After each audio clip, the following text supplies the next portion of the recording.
Hello दोस्तों, तो आज हम जो पढ़ेंगे वो है हमारा 6 अगस्त 2021 का current affair plus PIB notes. ठीक है, थोड़ा आज लेट हो गया पर मैं कोशिश करूँगा कि 7 अगस्त का भी जो आज आएगा, अगर रात तक आएगा तो उसको भी आज ही अपलोड कर दूँगा। ठीक है, इससे क्या होगा, एक तो रेगुलरिटी नहीं टूटेगी, बीच में कोई भी दिन मिस नहीं होगा। और जैसे कि वीकली हम संडे में या फिर जो मंथली एंड में इसको कंप्लीट रिवाइज़ कर पाएंगे। ठीक है, 2x पे लगा के फटाफट देख के इसे रिवाइज़ कर पाएंगे। ठीक है, तो आज जो है जीएस पेपर 1 से भी हमारा टॉपिक आया हुआ है, जो भारत में जाति आधारित जनगणना है उसकी आवश्यकता। ठीक है, तो डायरेक्ट हम टॉपिक पे ही चलते हैं, ये सब हम अंदर देख ही लेंगे।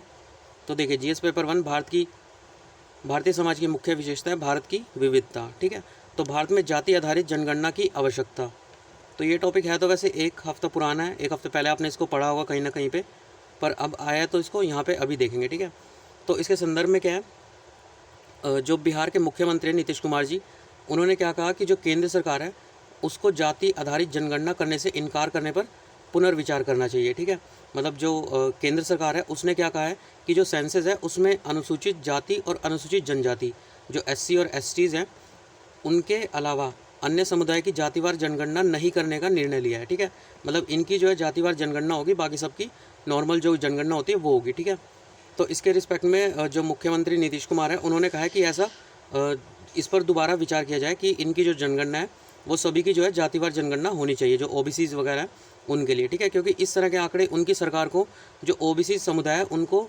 मध्य वास्तविक जरूरतमंद के लिए अधिक केंद्रित नीतियाँ तैयार करने में सहायक होगी। ठीक है, क्योंकि जैसे कि अब अगले साल में हमारे यूपी के चुनाव आ रहे हैं। ठीक है, तो उसमें क्या है, ओबीसी काफ़ी बड़ी मात्रा में है यूपी में, तो ऐसा नीतीश कुमार ने कहा कि इनकी भी जो है जातिवार जनगणना हो, ताकि इनके अंदर भी जो अलग अलग वो होती है, मतलब इनमें भी सब कैटेगरीज जो होती हैं उनकी पहचान की जा सके। ठीक है, उसी हिसाब से जो हमारी केंद्रीय नीतियाँ हैं वो तैयार की जा सके।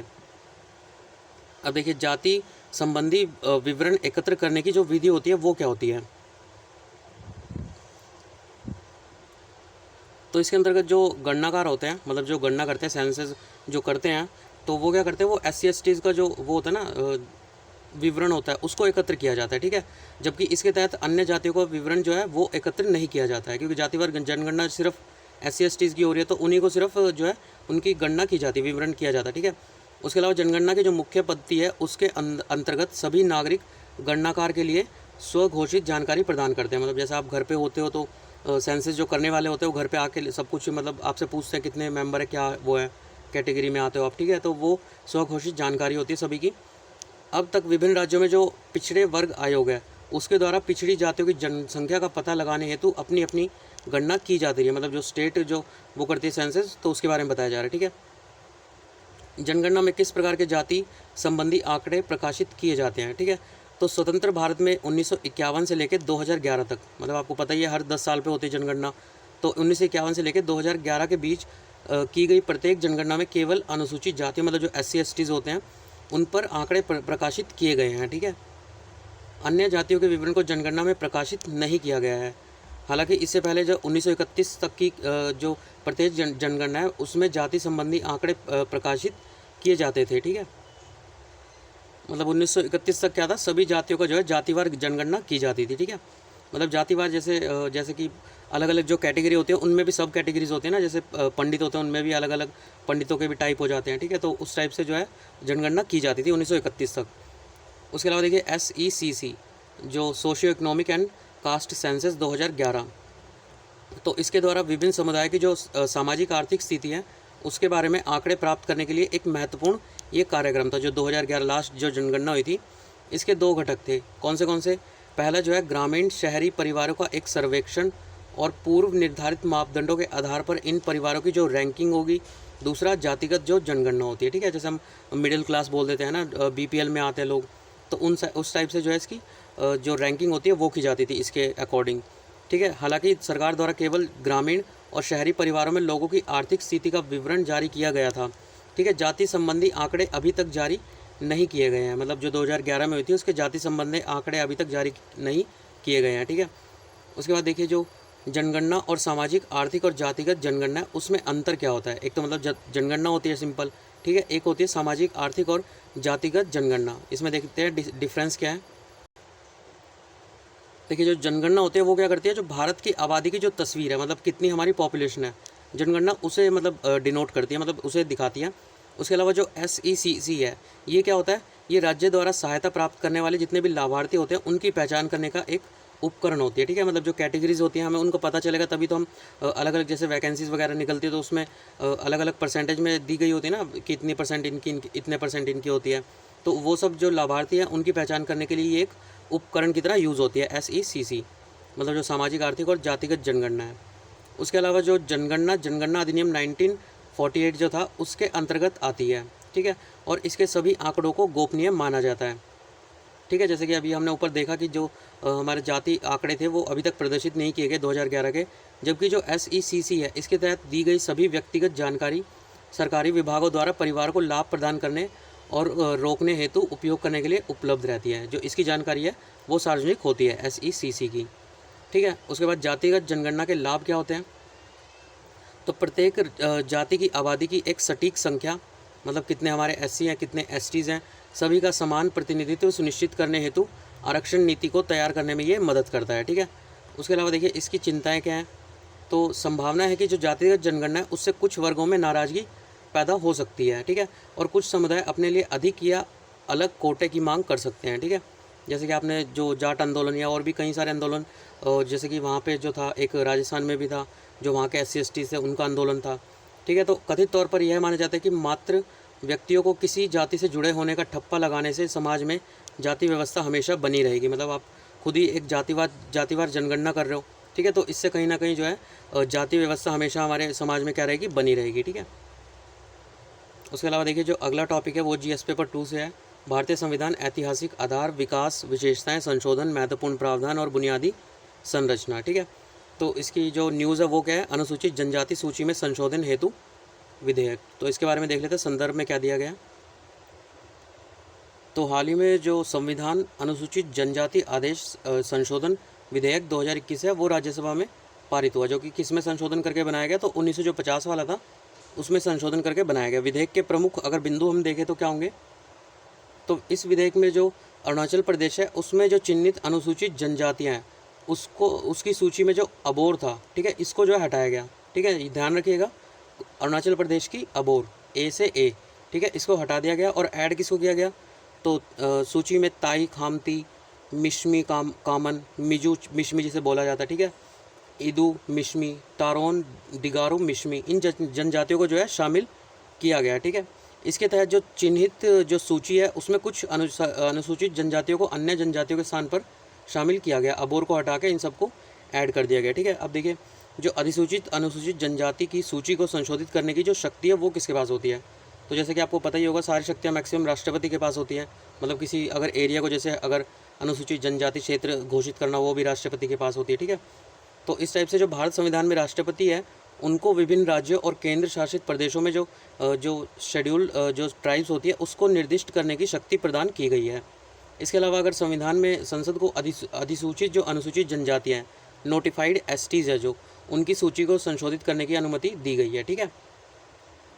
और देखिए अनुसूचित जनजाति की अगर परिभाषा हम देखें तो परिभाषा में क्या आ जाता है, देखिए यहाँ पे काफ़ी सारे जो है ये अनुच्छेद आए हुए हैं, तो इसके बारे में आप जो है वीडियो पॉज करके डायरेक्ट पढ़ लीजिएगा। इतने सारे पढ़ने मतलब ये तो डायरेक्ट लर्न करने वाली ही है, तो लर्न करने की बजाय इसको सिर्फ मैं दिखा दूंगा, आप पढ़ लीजिएगा, ठीक है। तो इसके अंतर्गत देखिए जो परिभाषा की अगर हम बात करें तो ST की जो परिभाषा होती है, तो STs में जो है उनकी मान्यता संबंधी मानदंडों को जो है परिभाषित नहीं किया गया है, मतलब एक स्टैंडर्ड डेफिनेशन हमारे पास इनकी नहीं है, ठीक है। हालांकि संविधान का जो अनुच्छेद 366 का 25 है उसमें क्या कहा गया है, जो ST है उसको परिभाषित करने की केवल प्रक्रिया दी गई है, ठीक है, प्रोसेस दिया गया कि उनकी परिभाषा क्या होगी, जिसके अनुसार जो STs होते हैं अनुसूचित जो जनजातियाँ होती हैं उनका अभिप्राय क्या है, ऐसी जनजातियाँ या जनजाति समुदाय अथवा ऐसी जनजातियाँ या जनजाति समुदाय उसके भाग या उनके समूह हैं जिन्हें जो है इस संविधान के प्रयोजन के लिए अनुच्छेद 342 के अधीन अनुसूचित जनजातियाँ समझा जाएगा, ठीक है। अब देखिए यहाँ पे मेन जो है इसके अंतर्गत 342 अनुच्छेद है, ठीक है, तो इसको देख लेते हैं क्या होता है ये। तो अनुच्छेद 342 का जो एक है तो उसके अंतर्गत देखिए जो मेन पावर किसके पास थी, ऊपर हमने पढ़ा था राष्ट्रपति। तो राष्ट्रपति जो है किसी भी राज्य या केंद्र शासित प्रदेश के विषय में जहाँ वह राज्य है या राज्यपाल से सलाह के बाद सार्वजनिक अधिसूचना द्वारा आदिवासी जाति या आदिवासी समुदाय या आदिवासी जातियों या आदिवासी समुदाय के भागों या समूहों को जो है निर्दिष्ट कर सकता है। कौन, राष्ट्रपति, किससे सलाह करके? राज्यपाल से, ठीक है। 342 का 1, जो इस संविधान के उद्देश्यों के लिए इस जो राज्य या केंद्र शासित प्रदेश है, जैसा भी मामला हो उसके संबंध में जो एसटीज होते हैं वो समझे जाएंगे, ठीक है। मतलब राष्ट्रपति इन्हें परिभाषित करेगा। अब अनुसूचित जनजातियां हेतु संवैधानिक संरक्षोपाय के अगर देखें, सबसे पहले शैक्षणिक और सांस्कृतिक जो संरक्षोपाय है, ठीक है। तो इसके अंतर्गत जो 15 का 4 है, जो ओबीसी की उन्नति के लिए विशेष प्रावधान देता है, ठीक है, जिसमें अनुसूचित जनजातियाँ भी शामिल है, मतलब एसटीज भी क्या है, शामिल है, ठीक है। तो ये सारे देखिए यहाँ पे अलग अलग जो है ये दे रखे हैं अनुच्छेद, इनके बारे में आप थोड़ा सा वीडियो पॉज करके पढ़ लीजिएगा। अगर आपको लगे कहीं पे लिखने लायक अगर मतलब वो हो तो आप लिख भी सकते हैं, ठीक है। वैसे लक्ष्मीकांत में डायरेक्ट दे रखे हैं, आप वहाँ पे जाके अगर डायरेक्ट अनुच्छेद के ऊपर ही एसटीज़ के मतलब ऐसे लिख देंगे एसटी, तो उससे भी आपको ध्यान रहेगा कहीं ना कहीं, ठीक है। बाल श्रम पर रोक 23वां, उसके बाद फिर आर्थिक अगर संरक्षोपाय देखें तो अनुच्छेद 244, ठीक है। उसके बाद 275, उसके बाद राजनीतिक अगर संरक्षोपाय देखें तो ये सारे हैं, ठीक है। इन सब के बारे में देख लीजिएगा एक बार, लक्ष्मीकांत में जाके पढ़ लीजिएगा, थोड़ा बहुत आगे पीछे के और भी आर्टिकल देख लीजिएगा। सेवा संरक्षोपाय तो अनुच्छेद 16 का 4A, 164 का B, अनुच्छेद 335, अनुच्छेद 320 का 40, इसके तहत एसटीज जो होते हैं हेतु सेवा संबंधी संरक्षोपाय किए गए हैं, ठीक है। उसके अलावा देखिए जो अगला टॉपिक है वो क्या है, तो मेकेदातु विवाद, ठीक है। कल हमने जो कृष्णा जल विवाद था वो देखा था, आज यहाँ पे क्या है, मेकेदातु। तो ये किसके किसके बीच में है, तमिलनाडु और कर्नाटक जो राज्य है, ठीक है। और नदी कौन सी है यहाँ पे, कावेरी नदी है, ठीक है। तो तमिलनाडु द्वारा जो मेकेदातु में कावेरी नदी पर कर्नाटक द्वारा जलाशय बनाने के कदम का विरोध किया जा रहा है। हालांकि जो कर्नाटक सरकार है उसका क्या कहना है कि जो मेकेदातु परियोजना है उससे कोई खतरा नहीं है और राज्य द्वारा इस परियोजना को शुरू किया जाएगा। समाधान हेतु उपाय अगर हम देखें तो इस बीच जो हमारी सेंट्रल गवर्नमेंट है उसने क्या कहा है, इस परियोजना के लिए जो कावेरी जल प्रबंधन प्राधिकरण CWMA इसकी अनुमति लेना आवश्यक है, ठीक है। ये वाला लाइन याद रखिएगा, ये 2-3 बार आएगी अभी कि हर मामले में जो है CWMA की अनुमति लेना आवश्यक है। तो इसके अंतर्गत क्या कहा गया कि जो कर्नाटक राज्य है उसके द्वारा भेजी गई जो डिटेल प्रोजेक्ट रिपोर्ट होती है, DPR जो भेजी जाती है, मतलब इस प्रोजेक्ट को बनाने के लिए जो DPR है उसकी मतलब डिटेल है, तो उसको अनुमोदन के लिए CWMA के समक्ष कई बार पेश किया जा चुका है। मतलब वो कह रहे हैं कि पहले ही हमने काफ़ी बार इसे पेश कर दिया है CWMA के सामने, किंतु संबंधित जो राज्य है मतलब कर्नाटक और तमिलनाडु है उसके बीच सहमति नहीं बन पाने के कारण इस मुद्दे पर चर्चा नहीं हो सकी अभी तक, ठीक है। साथ ही जो कावेरी जल विवाद प्राधिकरण है उसके अंतिम निर्णय जिसे सुप्रीम कोर्ट द्वारा संशोधित किया गया था उसके अनुसार जो जल शक्ति मंत्रालय है, ठीक है, उसके द्वारा जो DPR जो डिटेल प्रोजेक्ट रिपोर्ट है उस पर विचार करने के लिए पहले CWMA की स्वीकृति लेना आवश्यक है, ठीक है। उसके अलावा देखिए चूँकि यह परियोजना एक अंतर्राज्यीय नदी के पार प्रस्तावित की गई है, ठीक है, अंतर्राज्यीय नदी है ये, अतः इसे अंतर्राज्यीय जल विवाद अधिनियम इंटरस्टेट वाटर डिस्प्यूट एक्ट उसके अनुसार परियोजना के लिए नदी के निचले तटवर्ती राज्यों की मंजूरी लेना भी आवश्यक होगा। मेकेदातु परियोजना के बारे में अगर हम देखें तो ये क्या है, इस परियोजना के तहत जो कर्नाटक है उसके रामनगर जिले में कनकपुरा के पास एक संतोलन जलाशय, संतोलन क्या होता है मतलब बैलेंस करने वाला जलाशय जो है उसका निर्माण किया जाना प्रस्तावित है, ठीक है। इसका उद्देश्य क्या है, तो बेंगलुरु शहर और इसके निकटवर्ती जो क्षेत्र हैं उसके लिए जो पीने के लिए परियोजना हेतु 75 TMC का भंडारण और आपूर्ति करना, मतलब जो बेंगलुरु शहर है उसके और उसके आसपास के जितने भी क्षेत्र हैं उनके लिए पीने का जो पानी है उसकी व्यवस्था करना, मतलब पानी को भंडार करना, ठीक है। और उसके अलावा जो बिजली पैदा करेंगे वो 400 मेगावाट बिजली उत्पन्न करने की प्रस्ताव किया गया, ठीक है। परियोजना की जो वो है लागत है वो कितनी है, 9000 करोड़ रुपये है, ठीक है। उसके अलावा तमिलनाडु द्वारा इस परियोजना का विरोध करने के कारण क्या है, तो जो तमिलनाडु है उसको कहना क्या है कि जो सुप्रीम कोर्ट और CWDT है कावेरी जल विवाद अधिकरण है उसके अनुसार कावेरी बेसिन में उपलब्ध जो मौजूदा भंडार सुविधाएं जल भंडार और वितरण है उसके लिए पर्याप्त नहीं है, मतलब जो हमारे पास भंडार सुविधाएं हैं वो पर्याप्त नहीं है उस जल को भंडार करने के लिए, ठीक है। अतः कर्नाटक का यह प्रस्ताव पूर्व दृष्टया असमर्थनीय है और इसे सीधे खारिज कर दिया जाना चाहिए, मतलब आपको भंडार जो क्षमता है पहले उसको बढ़ाना चाहिए फिर उसके बाद इसे जो है चालू करना चाहिए। तमिलनाडु के अनुसार प्रस्तावित जलाशय का निर्माण केवल पीने के पानी के लिए नहीं किया जा रहा है बल्कि इसके साथ सिंचाई की सीमा बढ़ाया जाएगा, जो कि कावेरी जल विवाद जो निर्णय है उसका स्पष्ट उल्लंघन है, ठीक है। तो अधिकरण तथा सुप्रीम कोर्ट द्वारा दिए गए जो निर्णय है उसके बारे में देख लेते हैं। तो इसके जो हमने ऊपर देखा था CWDT कावेरी जल विवाद अधिकरण है उसका गठन कब किया गया था? 1990 में किया गया था। 2007 में दिए गए इसने अपनी अंतिम फैसले में जो तमिलनाडु है उसको 419 टीएमसी फिट, मतलब ये पानी की क्वांटिटी है, मतलब जैसे कल भी हमने देखा था टीएमसी क्या था, 1000 जो मीट्रिक क्यूबिक मीटर था, ठीक है। इतने फिट जो है पानी तमिलनाडु को, कर्नाटक को 270, उसके बाद केरल को 30 और पुडुचेरी को 7, ठीक है। इस पानी का बंटवारा किया था। उसके अलावा अधिकरण ने जो बारिश की कमी वाले क्षेत्र कमी वाले वर्षों में, मतलब जब बारिश कम होती है, सभी राज्यों के लिए जल आवंटन की मात्रा कम कर दी थी, ठीक है। उसके बाद हालांकि जो तमिलनाडु और जो कर्नाटक है दोनों इस बंटवारे पर अपनी जो अप्रसन्नता है वो व्यक्त की और जल बंटवारे को लेकर दोनों राज्यों में विरोध और हिंसा के प्रदर्शन हुए, ठीक है। इसके बाद सुप्रीम कोर्ट द्वारा इस मामले पर सुनवाई की गई और 2018 के जो फैसले है उसमें बंटवारा करते हुए तमिलनाडु के पूर्व निर्धारित हिस्से में से 14.75 जो टीएमसी फिट पानी कर्नाटक को दे दिया गया, ठीक है। तो अब ये नया बंटवारा हुआ, इसके अकॉर्डिंग जो तमिलनाडु है उसको 404.25, कर्नाटक को 284.75 टीएमसी फिट पानी दिया गया और केरल और इनका जो है पुडुचेरी का अपरिवर्तित रहा, ठीक है। उसके बाद देखिए ये तो फिगर यहाँ पे साफ नहीं आएगा, ये इंग्लिश वाला जो वो होगा ना, क्या बोलते हैं, जो पीडीएफ आती है उसमें क्लियर आया होगा। तो अगर आप मैसेज में बताएंगे तो मैं इंग्लिश वाला भी सेंड कर दूंगा ग्रुप में। उसके अलावा देखिए पूर्व व्यापी करों पर विराम लगाने हेतु विधेयक, ठीक है। ये भी जीएस पेपर 2 से ही है। सरकारी नीति और विभिन्न क्षेत्रों में विकास के लिए हस्तक्षेप और उनके अभिकल्पन तथा कार्यान्वयन के कारण उत्पन्न विषय। इसका संदर्भ क्या है, ठीक है। तो इसके लिए आपको जो है पूर्व व्यापी कर होता क्या है, तो जैसे कि मान लीजिए मैंने कोई स्कीम लॉन्च करनी है 5 तारीख को, ठीक है, 5 अगस्त को लॉन्च करनी है, ठीक है। तो आपको पता है कि इसके बाद जो है इसकी कीमत बढ़ जाएगी या फिर ऐसा, मतलब आपको कुछ आइडिया हो गया, तो आप क्या करेंगे 5 तारीख से पहले ही 4 तारीख में काफ़ी सारा वो खरीद लेंगे, ठीक है। तो ऐसे कंपनियों ने, मतलब यहाँ पे डेफिनेशन दे रखी होगी, नीचे दे रखी होगी, देखिए ये पूर्वव्यापी जो कराधान होता है ये होता क्या है, तो इसके तहत जो है किसी भी देश को कानून पारित होने की जो तारीख होती है उससे पहले के से जो है कुछ उत्पादों, वस्तुओं, सेवाओं, सौदों पूर्वव्यापी कर लगाने तथा कंपनियों पर पूर्वव्यापी दंड लगाने की अनुमति होती है, ठीक है। मतलब आपको जैसे आप 5 तारीख को जाके 4 को खरीद लोगे तो वो जो 5 से लॉन्च होगा ना, वो जो टैक्स होगा, जो सर्विस पे लगेगा, वस्तुओं पे, उत्पादों पे, वो आप पर भी अप्लाई होगा, ठीक है। तो ये पहले से मतलब चलता आ रहा था, अब इसे जो है हटाने का संशोधन पास किया गया, ठीक है। विभिन्न देशों तथा अपनी जो कराधान नीतियाँ हैं उसमें उन विसंगतियों को ठीक करने के लिए इस मार्ग का उपयोग किया जाता है, जिसके तहत क्या होता है, अतीत में कंपनियों को ऐसी खामियों का लाभ उठाने का अवसर मिल गया था, ठीक है। पूर्वव्यापी कराधान से उन कंपनियों को नुकसान पहुंचता है जिनके द्वारा जानबूझकर या अनजाने में देश के कर नियमों की अलग अलग व्याख्या की गई थी, ठीक है। तो इसको जो है अब विराम लगाने हेतु विधेयक पास किया गया, ठीक है। तो हाल ही में जो केंद्र सरकार है उसके द्वारा लोकसभा में जो कराधान कानून विधेयक 2021 है वो प्रस्तुत किया गया। इसका उद्देश्य क्या था, तो आयकर अधिनियम 1961 और वित्त अधिनियम 2012 उसमें जो है संशोधन करना दोनों में, ठीक है। आयकर विभाग को जो है पूर्वव्यापी कर मांगों में जो है वृद्धि करने से रोकना।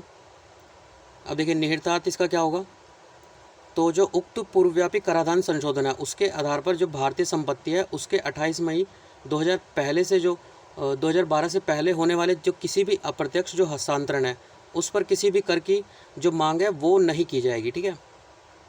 मतलब आपने इससे पहले मान लीजिए कोई प्रॉपर्टी जैसे खरीदी है, ठीक है, अप्रत्यक्ष हस्तांतरण मतलब इनडायरेक्टली किसी के नाम करी गई है वो, ठीक है, तो उसके ऊपर जो है जो टैक्स होता है वो वसूला नहीं जाएगा, ठीक है। 28 मई 2012 को जो वित्त अधिनियम 2012 है उसके लिए राष्ट्रपति की सहमति प्राप्त हुई थी, ठीक है। मतलब मैं ये एग्जांपल इसीलिए दे रहा हूँ ताकि ये चीज़ें आपके दिमाग में थोड़ा बहुत कहीं ना कहीं बैठ जाए, ठीक है। उसके अलावा देखिए जो भारतीय संपत्ति है उसके 28 मई 2000 पहले से होने वाले जो अप्रत्यक्ष हस्तांतरण है उस पर जो करों की मांग है उसके लिए निर्दिष्ट शर्तों को पूरा करने पर रद्द कर दिया जाएगा, ठीक है। कुछ शर्तें होंगी जिसके द्वारा जो है इनको रद्द कर दिया जाएगा, जो टैक्स मतलब वसूल किया जाता है, ठीक है। विधेयक में इन मामलों में भुगतान की गई राशि को बिना किसी ब्याज के वापस करने का भी प्रस्ताव किया गया है, ठीक है। उसके अलावा देखिए जो पात्रता है वो इसके लिए पात्र कौन होगा, ठीक है, कौन एलिजिबल होगा, तो इस कानून के अंतर्गत लाभ पाने हेतु संबंधित जो करदाता हैं उसको सरकार के खिलाफ लंबित सभी मामलों को वापस लेना होगा। मतलब कोई भी मान लीजिए किसी ने अगर जैसे कोई वो क्या बोलते हैं सरकार के खिलाफ कोई भी मामला अगर दर्ज कर दिया तो उसको वापस लेना होगा और इसके लिए भविष्य में कोई हर्जाना या लागत की कोई मांग नहीं करने का वादा करना होगा, ठीक है।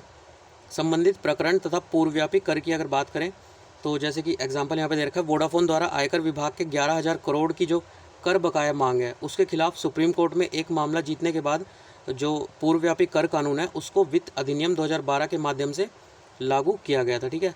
उसके अलावा देखिए 2012 में जो सुप्रीम कोर्ट है उसके द्वारा सुनाए गए एक फैसले के अनुसार भारतीय संपत्ति के अप्रत्यक्ष हस्तांतरण से प्राप्त होने वाला जो लाभ होगा मौजूदा कानूनों के तहत कर योग्य नहीं होगा, ठीक है। जो मतलब आपने जो है 2012 से पहले कोई भी संपत्ति अगर हस्तांतरित की है अप्रत्यक्षली तो उस पर जो है जो आपको बेनिफिट हो रहा है उस पर कोई भी टैक्स जो है नहीं लगेगा, ठीक है।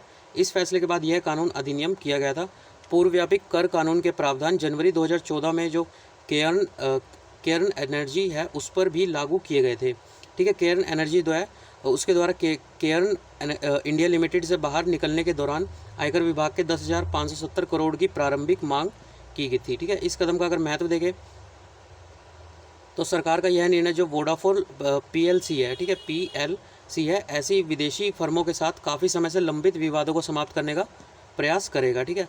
यह फैसला निवेशकों के लिए अनुकूल भी होगा और विशेष रूप से जो केयर्न एनर्जी है उसके साथ अपरिय मुकदमेबाजी और मध्यस्थता संबंधी मामलों को समाप्त करेगा, ठीक है। विदित हो कि जो केयर्न एनर्जी है उसने भारत सरकार के खिलाफ अंतर्राष्ट्रीय मध्यस्थता अधिकरण में मुकदमा जीतने के बाद भारत की विदेशों में स्थिति परिसंपत्तियों पर दावा किया गया था, ठीक है। तो बस ये यहीं तक है, ये हमने देख ही लिया है। उसके अलावा देखिए अगला टॉपिक क्या है, तो GS पेपर 2 से स्वास्थ्य, शिक्षा, मानव संसाधन से संबंधित सामाजिक क्षेत्र, उसके विकास और प्रबंधन से संबंधित विषय। समग्र शिक्षा योजना 2.0 की अवधि में जो है विस्तार किया गया है, ठीक है। अब इसे विस्तार करके 2026 तक कर दिया गया है। तो संदर्भ क्या है इसका, तो जो केंद्रीय मंत्रिमंडल है उसके द्वारा स्कूली शिक्षा के जो लिए समग्र शिक्षा योजना है उसको अगले 5 वर्षों के लिए 31 मार्च 2026 तक जारी रखने की मंजूरी प्रदान कर दी गई है, ठीक है। जो हमारी NEP 2020 थी, नेशनल एजुकेशन पॉलिसी थी, उसकी सिफारिशों के आधार पर नए घटकों और पहलों को शामिल करते हुए इस योजना को अब एक नया रूप दिया गया है, ठीक है। तो जो SSA 2.0 है उसके घटक अगर हम देखें तो जो योजना है उसकी प्रत्यक्ष पहुंच को बढ़ाने के लिए सभी जो बाल केंद्रित हस्तक्षेप एक निश्चित समयावधि में जो सूचना प्रौद्योगिकी IT फर्म जो है वो प्लेटफॉर्म पर जो डायरेक्ट DBT है, डायरेक्ट बेनिफिट ट्रांसफ़र, मतलब जो पैसा जो होगा वो DBT के थ्रू जो है सभी छात्रों को प्रदान कर दिया जाएगा, ठीक है। इस प्रत्यक्ष लाभ अंतरण में पाठ्य पुस्तकों, वर्दी, परिवहन भत्ता जैसे शिक्षा के जो अधिकार होते हैं उसके अंतर्गत जो है प्रदान की जाने वाली सुविधाएं शामिल होगी, ठीक है।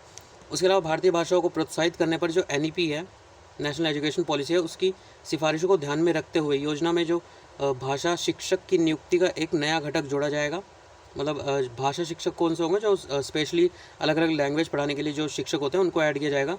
और उन शिक्षकों के वेतन सहायता के अलावा शिक्षकों के प्रशिक्षण, मतलब जो उनको ट्रेनिंग वगैरह दी जाएगी, उसके घटक द्विभाषी पुस्तकें और शिक्षण सामग्री जोड़ी जाएगी, ठीक है। उसके अलावा निपुण भारत मौलिक साक्षरता और संख्यात्मक पर एक राष्ट्रीय मिशन है। इसके अंतर्गत शिक्षण सामग्री के लिए प्रति वर्ष जो है 500, हर बच्चे को मतलब 500 रुपये दिए जाएंगे। नियमावली और संसाधनों के लिए 150 रुपये प्रति शिक्षक, मूल्यांकन के लिए 10 से 20 लाख रुपये प्रति जिला जो है निर्धारित किए जाएंगे, ठीक है। उसके अलावा देखिए डिजिटल जो पहल है उसके हिस्से के रूप में डिजिटल बोर्ड, स्मार्ट कक्षा, आभासी जो वर्चुअल जो क्लासेस होती हैं, DTH चैनल, उसके प्रसारण के लिए सहायता सहित सूचना संवाद और प्रशिक्षण प्रयोगशाला, स्मार्ट क्लासरूम, उसका प्रावधान किया जाएगा, ठीक है। इसमें 16 से 19 साल के जितने बच्चे होंगे उनको राष्ट्रीय मुक्त विद्यालय शिक्षा संस्थान, इसके माध्यम से उनके माध्यमिक स्तर की शिक्षा को पूरा कराने के लिए जो SC/STs होते हैं, विकलांग बच्चे होते हैं, उनको प्रति कक्षा जो है 2000 रुपये तक की सहायता प्रदान की जाएगी, ठीक है। यदि किसी स्कूल में कम से कम 2 छात्र जो हैं जो खेल होते हैं उनमें जो है इंडिया स्कूल खेलों में जो है पदक जीतते हैं तो उस स्कूल को 25,000 रुपये का अतिरिक्त खेल अनुदान दिए जाने का प्रावधान किया गया है, ठीक है। अब देखिए जो समग्र शिक्षा है उसके अंतर्गत क्या दिया गया, तो जो समग्र शिक्षा योजना है वो स्कूली शिक्षा के सभी स्तरों पर जो समावेशी और समान गुणवत्तापूर्ण जो शिक्षा सुनिश्चित करने के लिए पूर्व विद्यालय जो प्री स्कूल होता है ना, उससे लेके मतलब प्री स्कूल क्या होता है जो स्कूल जाने से पहले जो छोटे बच्चों को होता है ना, वहाँ से लेके 12वीं कक्षा तक के सभी पहलुओं को शामिल करने वाली एक एकीकृत योजना है। मतलब सारे बच्चों को इसमें शामिल किया जाएगा, ठीक है। उसके अलावा देखिए समग्र शिक्षा, सर्व शिक्षा अभियान होता है, राष्ट्रीय माध्यमिक शिक्षा अभियान, शिक्षक जो शिक्षा है उसके 3 योजनाओं को समेकित करती है। इन तीनों को इंक्लूड करेगी ये समग्र शिक्षा। यह योजना जो पूर्व प्राथमिक, उच्च प्राथमिक, माध्यमिक से उच्च माध्यमिक स्तर तक जो निरंतरता के रूप में विद्यालय की परिकल्पना करेगी, ठीक है। यह विद्यालयी शिक्षा के विभिन्न कक्षा स्तरों में अंतरण दर से सुधार करने और बच्चों को विद्यालयी शिक्षा पूरी करने के लिए सार्वभौमिक पहुंच को जो है बढ़ावा देने में सहायता करती है। ठीक है, उसके अलावा जो ये योजना है उसका मुख्य केंद्र बिंदु क्या होगा? अंग्रेजी भाषा के जो 2 टी होते हैं, मतलब एक तो टीचर्स और दूसरा टेक्नोलॉजी, इनका एकीकरण करके सभी स्तरों पर गुणवत्ता जो है उसमें सुधार लाना। उसके अलावा जो योजना का मुख्य उद्देश्य जो है बच्चों को निःशुल्क और अनिवार्य शिक्षा का जो अधिकार होता है, अधिनियम 2009 उसके कार्यान्वयन में राज्यों की सहायता करना। ठीक है, यह योजना केंद्र प्रायोजित योजना के रूप में कार्यान्वित की जा रही है। इसमें जो केंद्र और अधिकांश जो राज्य हैं उनके मध्य कितना रहेगा? 60 और 40 का, मतलब केंद्र इसमें 60 का रेशियो देगा जो पैसा आएगा, और 40 जो है जो राज्य होता है उसके द्वारा दिया जाएगा। ठीक है, उसके अलावा देखिए प्रीलिम्स फैक्ट है अगलेका द्वीप। ठीक है, तो ये मॉरिशस में स्थित एक द्वीप है। देखिए यहाँ पे मॉरिशस दिखाया गया है नीचे, ये यहाँ पे मॉरिशस है। तो इसके अंदर जो है एक द्वीप है, ये 1000 किलोमीटर उत्तर में स्थित है मॉरिशस के। और हाल ही में जो अगलेका द्वीप है वो काफ़ी चर्चा में था, क्योंकि कुछ रिपोर्टों के अनुसार मॉरिशस द्वारा भारत को इस द्वीप पर एक सैन्य अड्डा बनाने की अनुमति दी गई थी। ठीक है, हालांकि मॉरिशस द्वारा स्पष्ट किया गया था कि भारत के साथ ऐसा कोई समझौता नहीं किया गया है। ठीक है, तो थोड़ा सा न्यूज़ में इसी वजह से देख लीजिएगा। उसके बाद डिएगो गार्सिया, तो ये क्या है? ये एक यूके की जो है विदेशी क्षेत्र के रूप में ब्रिटिश हिंद महासागर क्षेत्र का एक महाद्वीप है। ठीक है, तो ये ब्रिटिश हिंद महासागर ये कहाँ पे? देखिए ये फिगर में ये दे रखा है, ये है हमारा डिएगो गार्सिया। ठीक है, मॉरिशस के ऊपर ही है ये भी। तो यह एक चागोस द्वीप समूह के जो है 60 छोटे द्वीपों में सबसे बड़ा द्वीप समूह है। ठीक है, डिएगो गार्सिया पुर्तगाली द्वारा से खोजा गया था पहली बार, और फिर 1970 के दशक में इस द्वीप को फ्रांसीसियों द्वारा बसाया गया। नेपोलियन जो काल था उसमें हुए युद्धों के बाद इसे ब्रिटिश शासन में मिला दिया गया था। ठीक है, 1965 में ब्रिटेन ने जो चागोस द्वीप समूह था उसको मॉरिशस से अलग कर दिया और डिएगो गार्सिया पर संयुक्त राज्य अमेरिका के साथ एक संयुक्त सैन्य अड्डा स्थापित किया था। ठीक है, ब्रिटेन का क्या कहना है कि यह द्वीप समूह लंदन की संपत्ति है, और हाल ही में जो ब्रिटेन द्वारा वर्ष 2036 तक डिएगो गार्सिया का उपयोग करने के लिए संयुक्त राज्य अमेरिका के साथ एक पट्टा जो समझौता है उसका नवीकरण किया गया है। ठीक है, उसके बाद EOS 03 उपग्रह, तो ये क्या है? अर्थ ऑब्जर्वेशन सैटेलाइट है, और उपग्रह GSLV की जो है 14वीं उड़ान द्वारा अंतरिक्ष में भेजा जाएगा, जो कि GSLV F10। ठीक है, इस उपग्रह को भू स्थिर कक्षा में स्थापित किया जाएगा। उसके अलावा ये जो है अत्याधुनिक उपग्रह है और बाढ़ एवं चक्रवात जैसी प्राकृतिक आपदाओं की वास्तविक समय निगरानी करने में सक्षम होगा। यह उपग्रह पूरे देश का प्रतिदिन 4 से 5 बार जो है प्रेक्षण करने में सक्षम होगा। ठीक है, तो बस यहाँ आज के लिए इतना ही। उसके अलावा देखिए कल संडे मैं कोशिश करूँगा जो हमारा अपडेटेड मटेरियल आया है फरवरी से लेके अप्रैल तक का है, 3 महीने का है, तो उसको जो है कराने की कोशिश करूँगा कल जितना हो पाएगा। ठीक है, उसके अलावा आज जो 7 का है अगर वो रात में आ जाता है 10-11 बजे तक तो उसे भी अपलोड कर दूँगा। ठीक है, तो तब तक के लिए एक कोना पकड़िए और बैठे रहिए और क्या करते रहिए? पढ़ते रहिए। ठीक है, and have a good day.